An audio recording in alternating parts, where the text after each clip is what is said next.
And this guy, like, he had a job, like he wasn't broke or nothing, but he just acted really weird about the Mehr. And so I was like, So I prayed istikhara a couple times, and I was like, I don't think I'm gonna talk to this guy no more.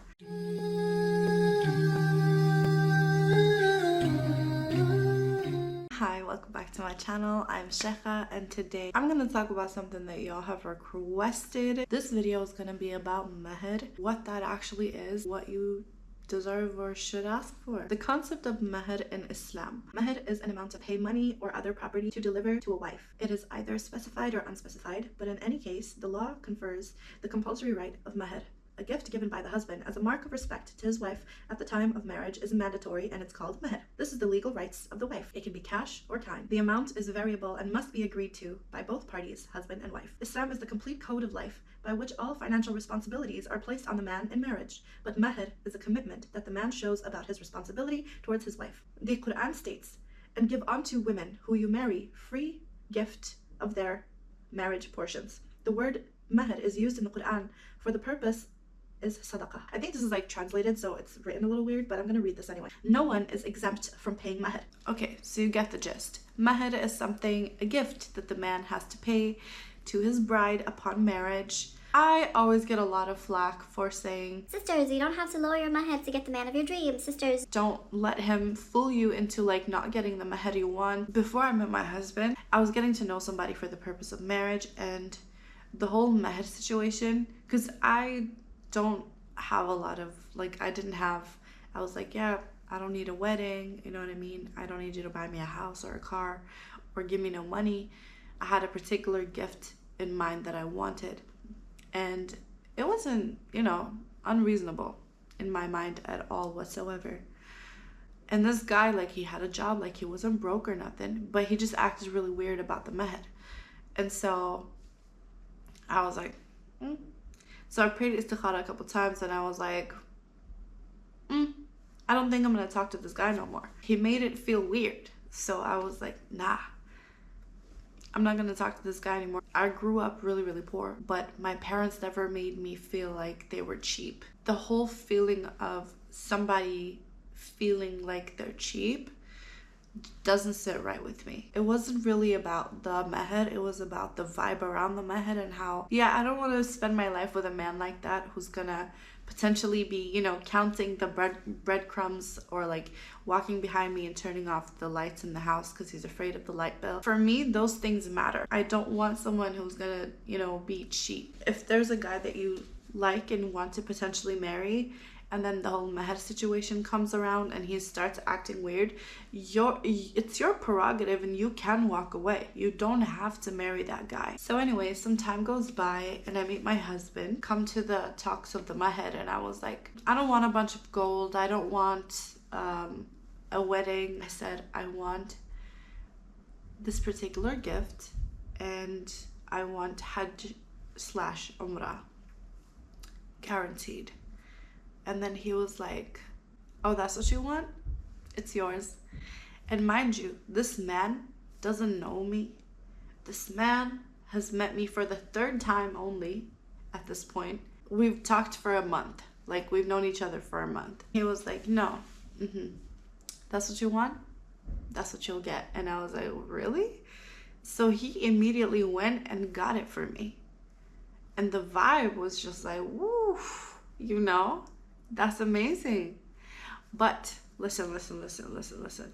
I wrote something down just for you. By the way, if you don't follow me on Instagram, make sure you go follow me on Instagram at Sheikha Official. I post a lot of, amazing things on my story. I made a video captioning it, "Everyone's saying to lower your Mehr to get a good man. Meanwhile, I got exactly what I wanted, plus an amazing man. Y'all don't have to lower y'all standards, just saying." And then my DM was flooded like, "Sister, it's sunnah to have, a small Mehr, and, it's frowned upon in Islam to have like huge, people just jumped to assumptions about me and what I wanted and what, blah, blah, blah." And I was like, let me just break it down, because I don't want to make it hopeless for people. Regarding my thoughts on Mehr, I will inshallah make a video on YouTube in full. This is the video.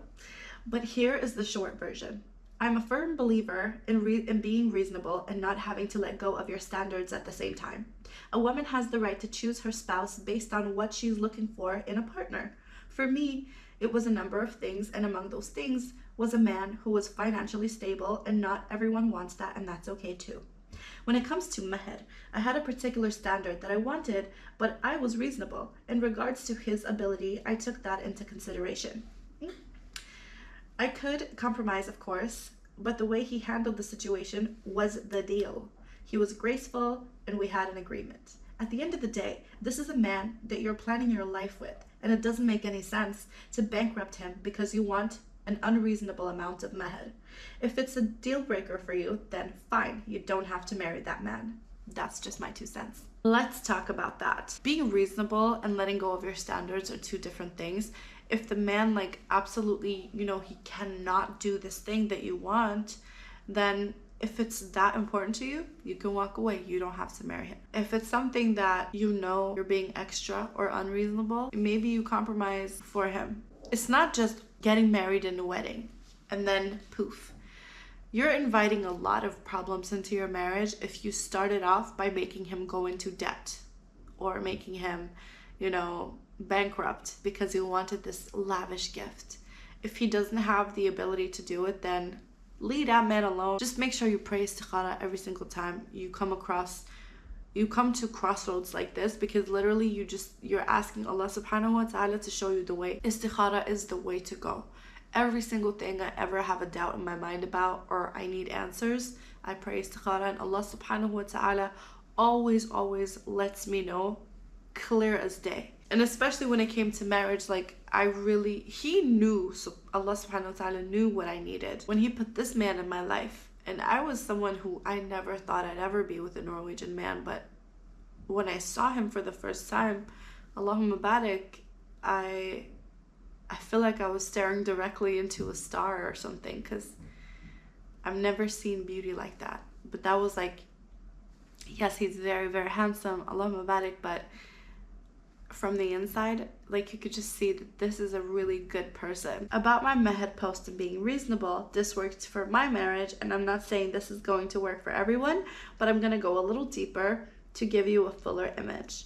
Things I did not want: money, gold, a wedding, a house, a car. We didn't have any of those things until we got married and worked on getting them together. So yeah, those were my 2 cents on Mehr. I'm here to let you know it's okay to walk away from a dude that isn't anything to you, that's not your husband. You don't owe anybody anything. When it comes to marriage, everything has to be right. Everything has to fall into place. It wasn't just about the Mehr that I knew that I was gonna marry my husband. It was just everything was so easy from day one. All of the things just went so smoothly, no bumps in the road. Alhamdulillah, everything was so super easy for us, because we said, from the day we met, and the second time he met me, he was like, I'm gonna marry you.